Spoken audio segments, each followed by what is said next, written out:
My name is Zurriane, as you said earlier, and today we're going to talk about hopefully changing and resetting your mindset and actually your state of being. Again, my name is Zurriane Bennett, and I created a system called Positive Self-Defense. Positive Self-Defense is based on three things: mindset, awareness, and then the physical. So we call it M.A.P.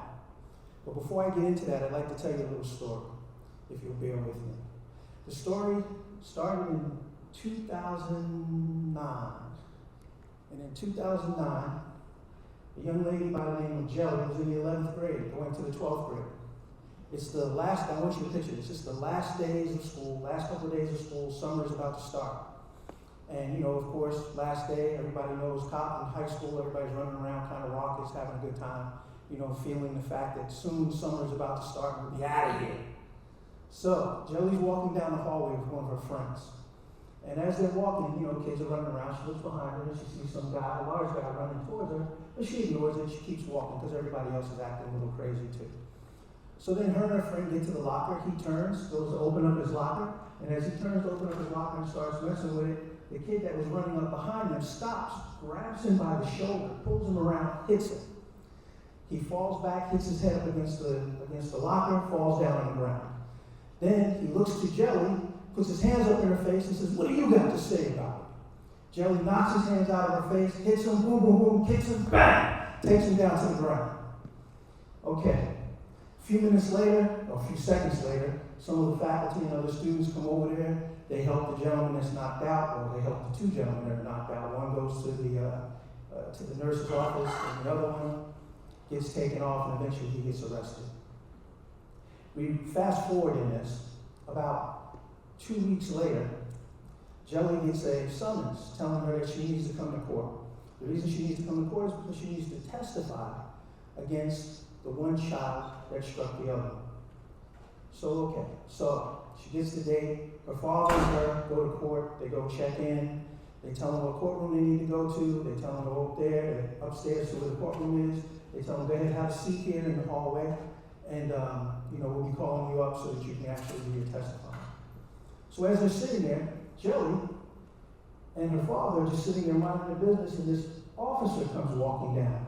So the officer's walking down. He looks over, looks at Jelly, looks at the father, then he stops, looks at him and he goes, "Excuse me, sir, is this your daughter?"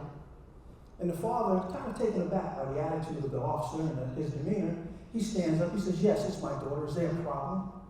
Then all of a sudden, the officer's whole demeanor changes. He goes, "Oh my God, oh my goodness, I was the officer coming down the hall. I saw the whole thing, it was amazing. Before I could say dog, cat, kiss my foot, the one kid hit the other kid, that kid had fallen. Then the other kid turned to the daughter, put his hands up in her face, and she went boom, boom, boom, hit him, kicked him, and took him out." I said, "I've never seen anything like that before. I've been in law enforcement for 20 years, and it was just amazing." So needless to say, ladies and gentlemen, I'm sure that all of you dads and moms in here will feel the same way about your child. Is that right? Yeah. All right. So, chest pumps up. He probably grew a little bit that day, and he felt really impressed that now he knows that his little girl can take care of herself. So, this is Jelly. Now, from that particular story that I told you was about violence and trauma. However, in the United States, there are over 10 million domestic violence assaults every year. And the domestic violence hotlines around the nation get over 20,000 calls daily from people that are being assaulted.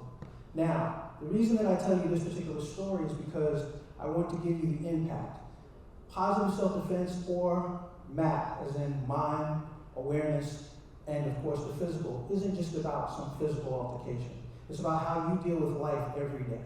It's how you see a particular thing and have the mindset that you have the ability and the will and the means to actually take care of, defend yourself.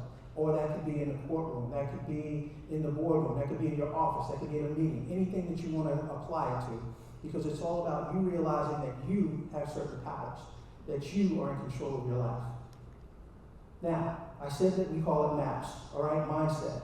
Mindset is an established set of attitudes. Now, the problem with a lot of us is that the attitudes that we get, the mindset that we have is fixed.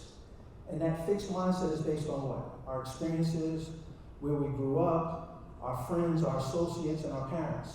However, a lot of times we're not given the right information. We're not given the right tools for us to move forward with our lives in a positive manner. And we don't end up learning to take proactive steps to get us where it is that we need to go. The next thing would be awareness, which is that A. Awareness is just that, being aware. All right, having the knowledge and the awareness and the consciousness to understand that life happens, we need to adjust. We need to kind of be like the water. We need to wade with it. You know what I mean? As we go through our lives so that we can get to where we want to get. Understanding we have the power, we have the strength, and we have the ability to do the things that we want to do to find that happiness in our lives. The next thing would be the physical. The physical is talking about the body, not just the mind. We're talking about tangible things. Again, everybody in here is dealing with certain problems, certain issues, and things that they have to deal with. But it's not necessarily what you have to deal with, it's how you accept it. It's how you look at those things and decide how I'm going to go forward to get myself to the next level. So, part of that is from taking action. And in that taking action, what we need to do is we need to look at what has been put in our mind and what are the limits that we want to meet and exceed that other people have put in our minds or that we've allowed to put in our minds that keep us from going forward. It's all about changing your perception. Your perception controls everything. How you believe you see something is how you see it. Does that mean that it's true? No. Does that mean that it's fact-based? No. That means that that's how you decided to look at it. So what I'm saying to you is that you need to look at things in a more factual way and then looking at the reality of what's in front of you and then taking the proper action. All right? In the Buffalo Soldiers back in 1866, the Buffalo Soldiers were actually inducted into the U.S. Armed Forces. Up until that point, no African Americans had ever been actually officially part of the U.S. military. And they had a slogan that they used that I think is very powerful. And the slogan that they used was ready, forward. So what I'm talking to you about now is making it so that you look at things and go, okay, ready. Take an assessment, forward. Ready. Take an assessment, forward. All right? Now, from there, understand that if you don't look at the world around you and come up with a way that you can win, the world will come up with a way for you. If you don't program yourself, the world will program you. Does everybody agree with that? Yes or no? I can't hear you guys. Yes. All right, that's what I'm talking about. Hoorah, man. Okay. Now, there was a group of researchers from the University of Kentucky that basically did some research and they came across the autobiographies of a group of nuns. This group of nuns all lived in the same convent. They were in the ages of, I believe it was 18 to 32. So they looked at them and did an examination and they rated those nuns' autobiographies on the basis of positivity and growth and development, as in what they wanted to do and how they looked at the world. What they did was they came back 60 years later and they found those nuns, all that were still alive. And of the ones that were still alive, more than half of them had lived past their life expectancy. That's a pretty good vote for positive and having a positive mindset. I hope that you would agree. So they not only, and it didn't matter what their circumstances were, these ladies actually had lived again past their age group, past their age expectancy. And their ages at the time that they actually found these ladies was between the ages of 75 and 90 years of age. Les Brown was a motivational speaker. He made a statement once and he said that when he died, he wanted his gravestone, where you see the part where it says, born at this date, died at this date, he said underneath that he wanted it to say, dead and all used up. Why was that?